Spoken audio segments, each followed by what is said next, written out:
지금 많은 곳에서 지금 선거를 하고 있습니다. 선거를 할 때 많은 캠페인 용어들이 막 나타나지 않습니까? 그 중에서 많이 나오는 말이 뭡니까? 이제는 바꿔야 됩니다. 이번에는 바꿔야 됩니다. 이런 말을 많이 씁니다. 바꾼다는 게 뭘 바꾸느냐 하면은 후보를 바꿔야 된다 그죠. 그러니까 당선자를 바꿔야 된다. 이번에는 저로 바꿔주십시오. 이런, 그러니까 지난번에 국회의원이 되지 못한 사람, 이번에 도전하는 사람은 바꿔달라고 자꾸 이야기를 합니다. 그런데 바꿔보니 사실은 또 4년 지나고 나면 국민의 마음은 그대로지 않습니까? 그 다음 타자가 그래서 또 자기로 바꿔달라는 겁니다. 이렇게 계속 바꾸다 보면 별 변하는 게 없는 거예요.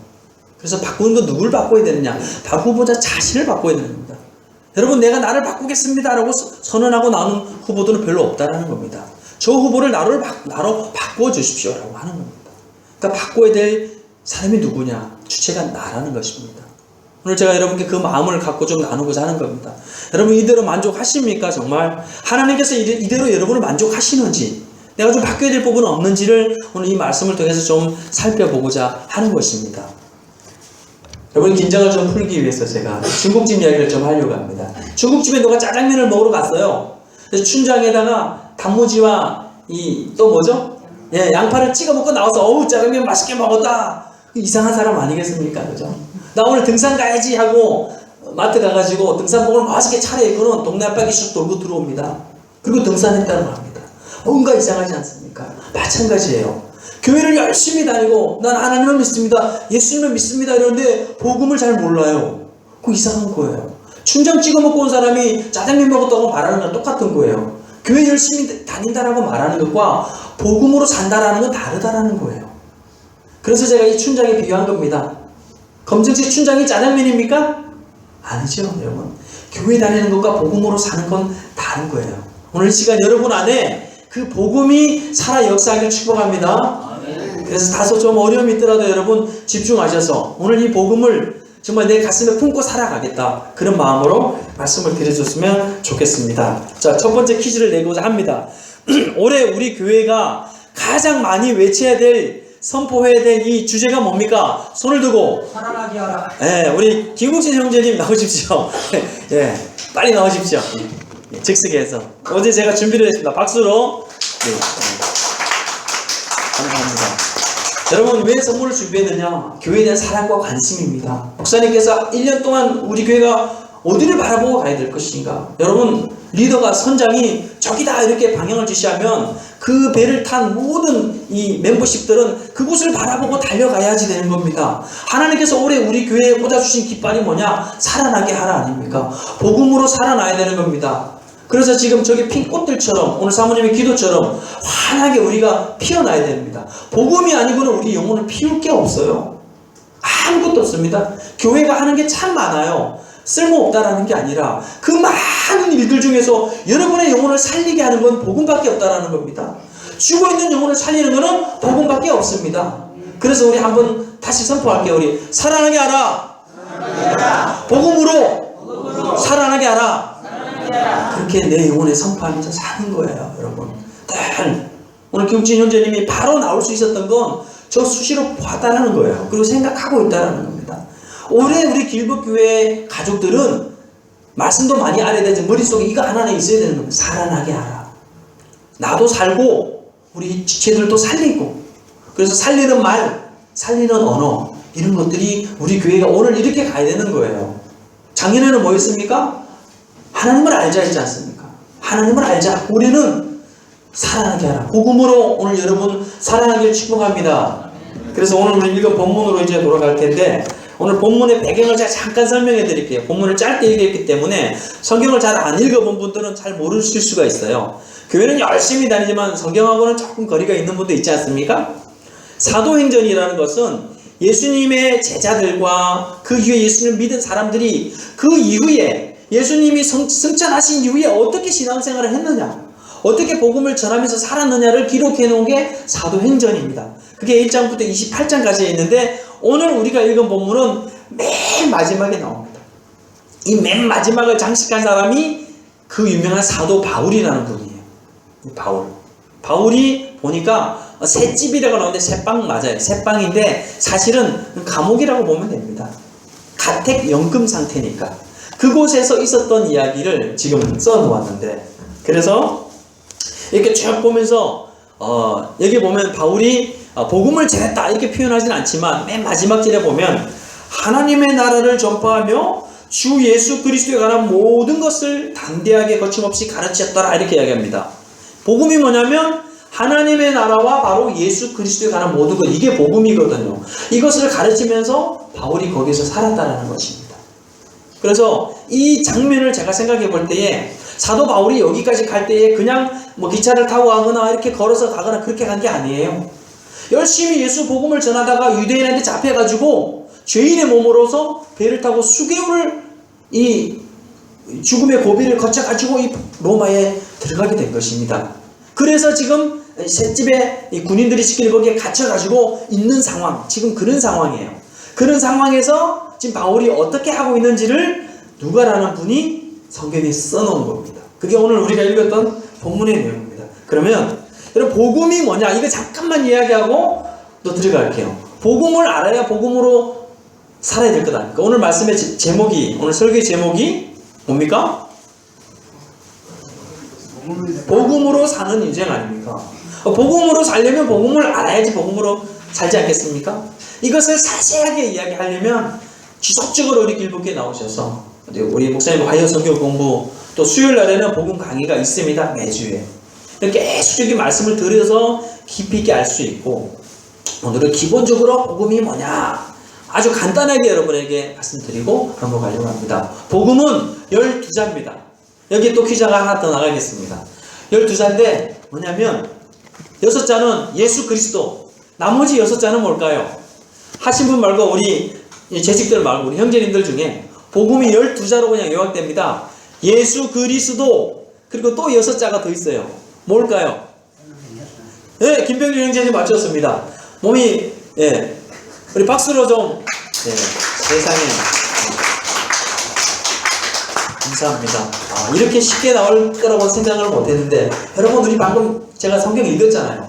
복음은 우리 같이 할게요. 하나님의 나라, 예수 그리스도.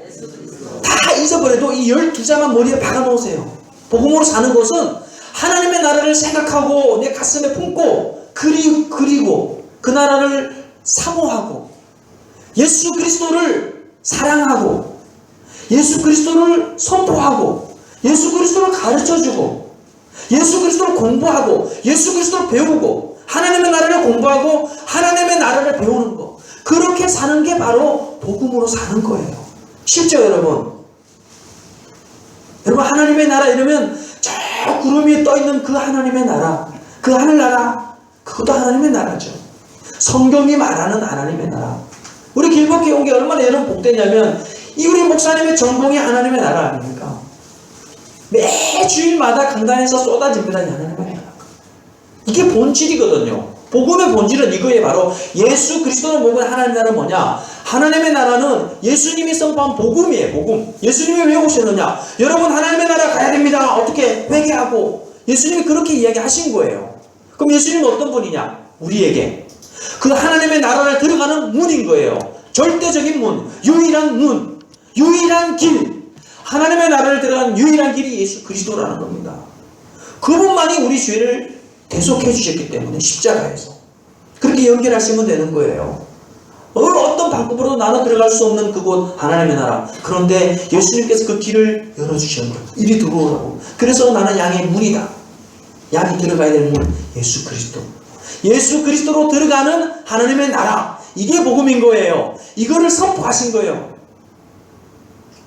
여러분 우리 교회 다니면서 많은 이야기 하지만 이 복음을 모르고 살아가면 춘장에 양파 찍어 먹고 그냥 교회 다니는 거랑 똑같은 거예요. 짜장면을 모르는 거예요. 양식집에 가면 여러분 메인 디쉬라는 게 있어요. 스테이크를 시키면 그 앞에 보면은 스프도 나오고 샐러드도 나오고 에피타이저 나옵니다.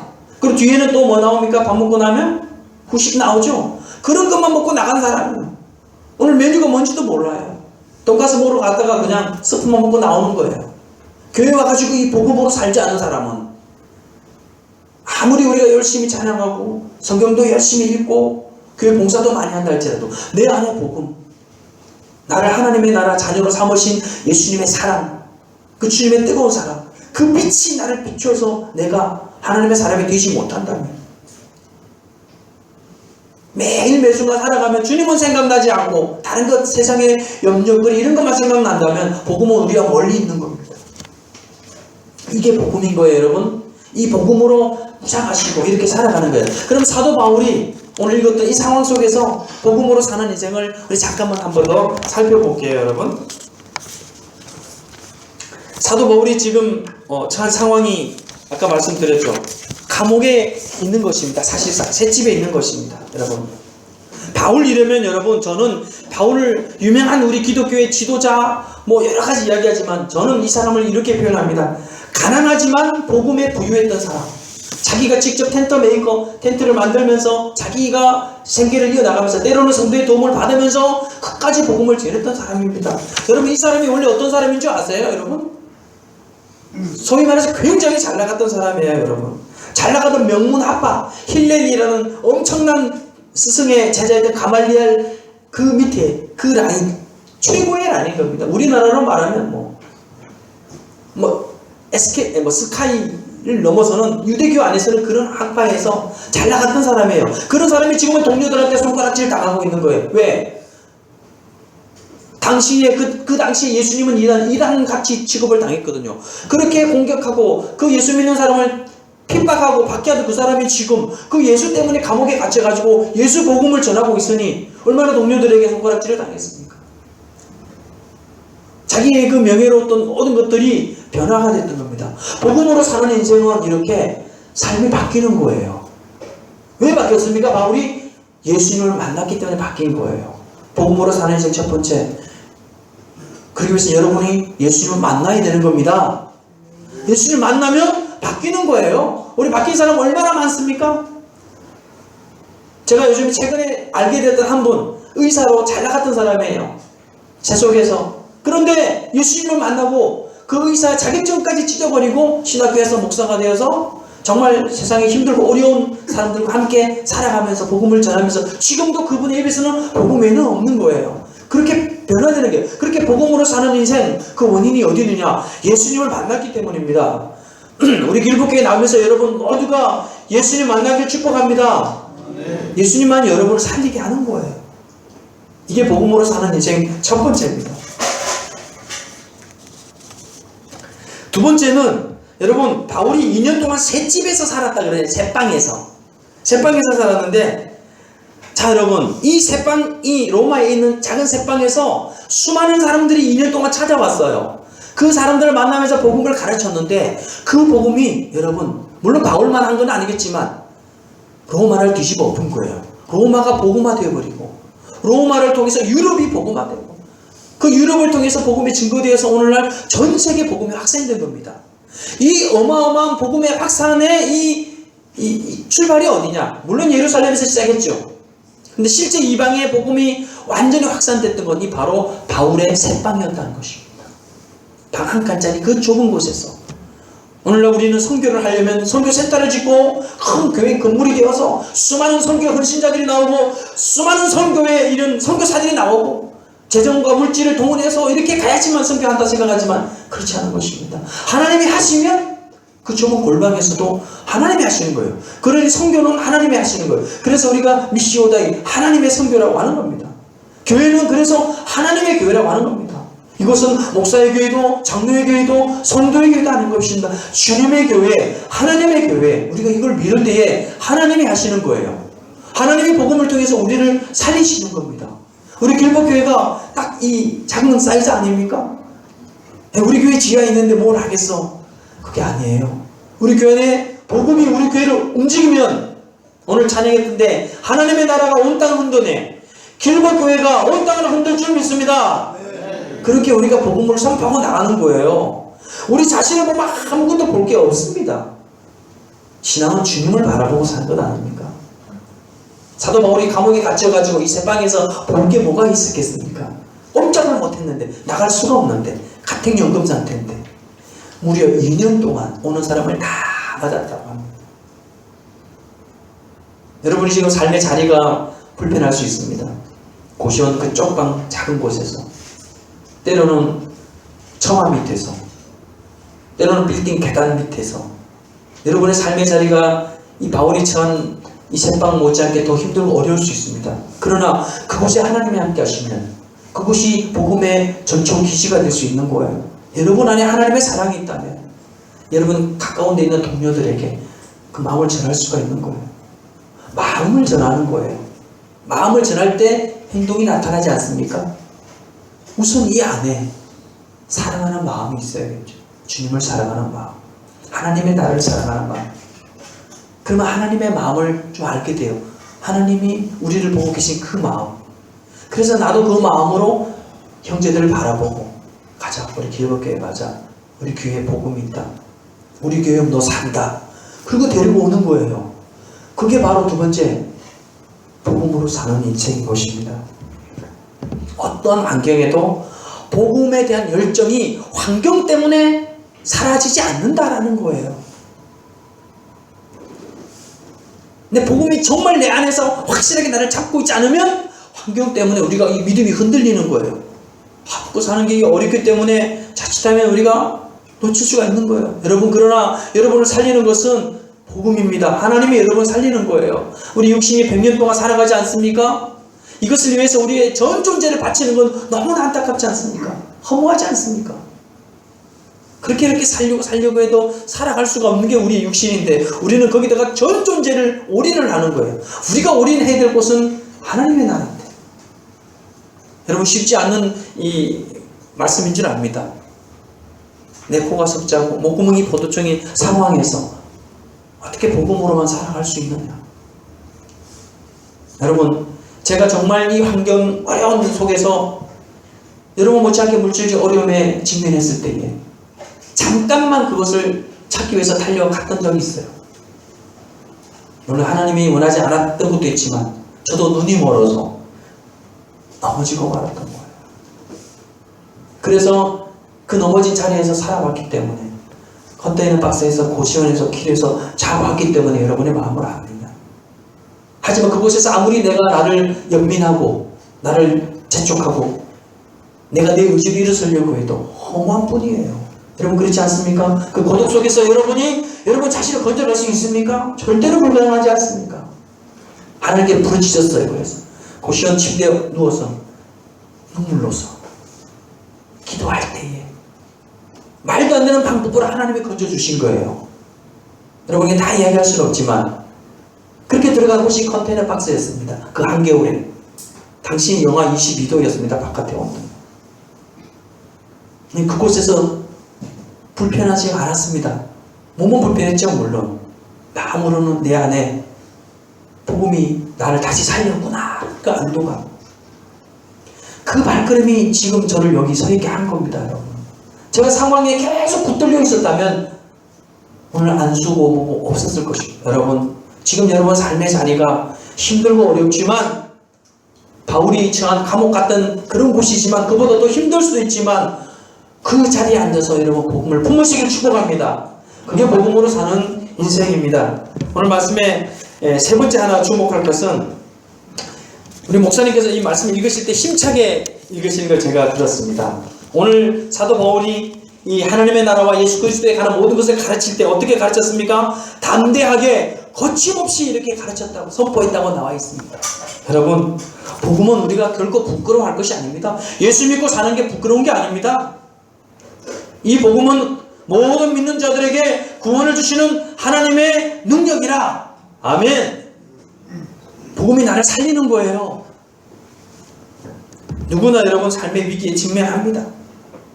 위기의 순간에 믿는 자, 그러니까 복음으로 사는 자와 복음이 없는 자 어떻게 갈라집니까? 위기의 순간에 복음이 없는 자는 누구를 선택하느냐? 나를 선택해요. 자기의 의지로 갑니다. 내 복음이 안에 살아있는 자 누구를 선택합니까? 하나님을 선택합니다. 하나님을 도와주십시오. 여러분과 하나님 이 두 편이 있을 때에 누가 여러분의 문제를 해결할 수 있겠습니까? 상식이죠. 누구죠? 하나님인데. 근데 여러분 사실 실제로 누구를 선택하며 살아가죠? 대부분의 경우에 나를 선택합니다. 혼자 고민하고 빠지게 됩니다. 내 뜻대로 해보려고 합니다. 근데 복음으로 사는 인생은 이 순간에 하나님을 선택합니다. 그래서 담대해질 수가 있는 거예요. 그냥 혈기로 담대해지는 게 아니라 하나님이 내 안에 있기 때문에 비록 감옥에 갇혀 있어도 담대할 수 있고. 여러분 지난 3월 1일 날 3.1절이 있었는데 제가 이 3.1절 하면 떠오르는 우리 열사가 누굽니까? 유관순 열사죠. 이 유관순 열사가 엄청난 신앙인이었더라고요. 정말 옥에 갇혀서도 그렇게 여러분 구체적으로 표현하면 상상하기 어려울 정도로 많은 고난을 당했지만 그 고통과 고난을 다 이기면서도 끝까지 그가 견디면서 독립투쟁을 할 수 있었던 것은 바로 하나님의 믿음 때문입니다. 하나님께 기도하면서 그렇게 그 담대하게 그 18살 됐던 소녀가 그렇게 나아갔더라고요. 지금도 여러분 복음 때문에 담대하게 살아가는 사람 많습니다. 제가 엊그저께 기사를 봤습니다. 뉴스에도 나오고 여러분도 아마 보신 분도 있을 거예요. 미국의 위클리프 그 성경 번역 선교회 선교사님들이 중동에서 성경 번역을 하는 선교사님들이 4분이 그 중동의 어떤 괴한들의 총에 맞아 선교를 했습니다. 그 이후에 이 선교회에서 발표합니다. 우리는 계속해서 일을 하겠다. 이렇게 담대할 수 있는 건 뭡니까? 여기 무슨 이권이 있기 때문입니까? 교회 다니면 축복받기 때문에? 그게 아니죠. 복음을 통해서 내가 영원한 가치를 발견했기 때문에, 영원한 보화를 발견했기 때문에 우리는 할 수 있는 거예요. 여러분, 우리 한국 땅에서 복음을 이야기할 때, 하나님의 은혜를 이야기할 때, 좀 내가 이 세계에서 좀 형통하고, 좀 경제적으로도 좀 나아지고, 좀 좋은 일도 없고, 이런 거를 이렇게 이야기해야지만이 은혜라고 생각하는 분도 많이 있어요. 그거 이야기하지 않으면 불편해하고. 여러분, 복음은 상황에 따라 바뀌는 게 아니에요. 복음은 똑같습니다. 대한민국 이 땅에서 전했던 복음이 저 북한 동포들에게 지하교회에서 목숨을 걸고 예배를 드리고 있는 저분들에게 이야기했을 때 미안한 설교가 된다면 그것은 복음이 아닌 거예요. 그렇지 않습니까? 우리 한국 국민들에게는 기쁨을 주고 희망을 주고 은혜 받았다, 힘이 난다, 이런 감사의 설교. 예수 믿으면 여러분 형통합니다. 근데 정작 예수 믿었더니 북한에 있는 동포들은, 중동에 있는 많은 사람들은 순교의 장으로 가게 됩니다. 그 자리에서. 복음이 때에 따라서 바뀌는 것입니까? 그렇지 않잖아요. 복음은 변하지 않는 것입니다. 그 변하지 않는 그 복음이 우리 교회도 그대로 지금 선포되고 있는 것이에요. 중요한 것은 여러분이 그 복음을 받아들여야 되는 것입니다. 다른 거 생각하시면 안 돼요. 교회 다니면서 다른 거 생각하시면 안 되고, 복음이 있느냐 없느냐 내 안에, 이거부터 고민해야 됩니다. 이 죽고 사는 문제잖아요. 그래서 여러분 안에, 여러분 좀 담대하고 힘차게 살아가려면 하나님과 함께 살아갈 때 그게 가능한 것입니다. 여러분, 이 위클리프 선교회에서 나온 자료인지는 모르겠지만 2011년도에 통계인데, 그때 당시에 그 시리아라는 국가, 이스라엘 위쪽에 그 안에 성경이 19,000권이 보급되었다고 합니다. 근데 이 성경 번역 선교회가 들어간 이후에 1년 만에, 여러분 놀라운 1년 만에 성경이 16만 3천 권이 배포가 됐다. 그러니 그거 성경을 통해서 수많은 영혼들이 지금 사실은 지하교회, 중동에도 지하교회가 있겠죠. 주의 백성들이 일을 하고 있는 거예요. 지금 북한에도 그렇지 않습니까? 성경이 계속 지금 들어가고 있지 않습니까? 어떤 사람은 예수 믿고 생명을 걸고 복음을 전하며 사는데, 어떤 사람은 예수 믿고 삶의 형통을 위해서 눈물로 기도하는, 그게 잘못됐다는 게 아니죠, 여러분. 하나님께 은혜를 구하고 축복을 구하는 게 왜 잘못된 겁니까? 그게 아니죠. 복음은 모르고 그렇게 살아간다면 안 된다는 것입니다. 복음이라는 것은 내 삶의 이 만사 형통과 별개의 것이라는 겁니다. 복음은 그대로 예수가 내 죄를 대신해서 십자가에 죽으셨다. 내 죄가 시퍼렇게 살아있는데 자꾸 축복을, 형통을 이야기하는 것은 일배반적인 겁니다. 복음의 가치를 훼손하는 겁니다. 적어도 우리 교회가 이 사정동에 이 땅에 세우신 것은 그런 물질적인 축복과 이런 어떤 세상의 이런 번영의 신학의 베이스에서 세우신 교회가 아니라 올바른 복음, 하나님의 나라의 복음 위에 세우신 교회가 우리 길법교회인 줄 믿습니다. 그래서 여러분이 이 자리에서 그 복음 때문에 가슴 펴고 주님 바라보고 살아가는 것입니다. 말씀을 마무리하겠습니다. 여러분, 교회의 문턱은 낮을수록 좋아요. 그쵸? 그래서 누구나 들어와야 됩니다. 교회 가려면 좀 잘 차려입고 이래야지만 갈 수 있는 곳이라면 얼마나 불편합니까? 조금 이렇게 저기 하더라도 마음을 가지고 누구든지 갈 수 있는 그런 문턱이 낮아야 됩니다. 그런데 여러분, 하나님의 나라의 문턱은 결코 낮지가 않다는 겁니다. 교회에 아무나 들어올 수 있다고 하나님의 나라에 아무나 들어가는 것은 아니다라는 것입니다. 사도 바울이 생명 걸고 복음 전했던 것처럼 내 안에 복음이 살아 넘치는 사람이 하나님의 나라에 들어가는 것입니다. 여러분, 오늘부터 심각하게 고민하시고 하나님의 나라를 구하기를 축복합니다. 그리고 여러분, 하나만 더 얘기하고 마칠게요. 여러분, 우리 몸속에 형제들은 또 부모와 자식 간에는 이 동일한 DNA라는 게 있습니다. 그 DNA가 같은 사람을 우리가 혈육이라고 하죠. 가족이라고 합니다. 우리 교회도 마찬가지예요. 우리에게도 같은 DNA가 있습니다. 그 영적 DNA라고 하는 겁니다. 그 영적 DNA가 복음이에요. 예수 그리스도예요. 하나님의 나라예요. 여러분과 저가 목사님과 우리 모든 형제 자매들이 다른 상황, 또 다른 외모, 다른 학벌, 다른 모양으로 살아가지만 우리 안에 우리를 하나로 모은 것은 바로 예수 그리스도의 DNA입니다. 그래서 우리가 예수 가족 공동체 아닙니까? 그러니 우리는 다 아군인 거예요. 전쟁터 나가는데 아군이 아군에게 폭격을 하게 되면 망하겠죠. 우리 길벗기 형제 자매들끼리는 아군인 거예요. 아군 폭격하면 안 됩니다. 폭격기는 입술에 있어요. 입술에. 우리가 적군을 폭격해야지, 어둠의 세력을 폭격해야지, 아군끼리는 서로 격려하고 칭찬하고 그렇게 가야 되지 않겠습니까? 우리 길벗교회는 서로에게 이런 살리는 말, 살리는 은을 통해서 하나가 되는 공동체가 되길 축복합니다. 여러분, 제 인터넷 그 아이디가 하이터치입니다. 하이터치라고 한 이유는 뭐냐면 이 하이의 H를 여러 가지로 딸 수 있어서 제가 하이터치라고 했는데, 요거 이야기하고 기도하고 마칠게요. 여러분, 하이, 높은 곳 아닙니까? 높은 곳에서 여러분의 터치가 있기를 원하는 거예요. 그 높은 곳의 터치는 첫 번째 거룩한 터치. 이 거룩한 터치가 여러분이 안수할 때 여러분이 영혼이 변화가 되는 거예요. 두 번째, 호흡 터치, 희망. 하나님이 여러분이 터치할 때 여러분에게 진짜 희망이 생기는 거예요. 잠깐 있다 사라지는 희망이 아니라 그 희망 때문에 이 힘든 것도, 이 광야 같은 세상도 견뎌낼 힘이 있는 그 희망의 터치가 하나님의 터치입니다. 그리고 여러분 더 가까운 곳에서 이 해피 터치, 행복한 즐거움, 하나님이 터치할 때 진정한 기쁨이 우리에게 있다는 겁니다. 이 복음을 통해서 그렇게 복음으로 사는 인생이 돼서 그렇게 여러분이 다시 살아나는 인생이 되길 주님 여러분 축복합니다. 기도하겠습니다.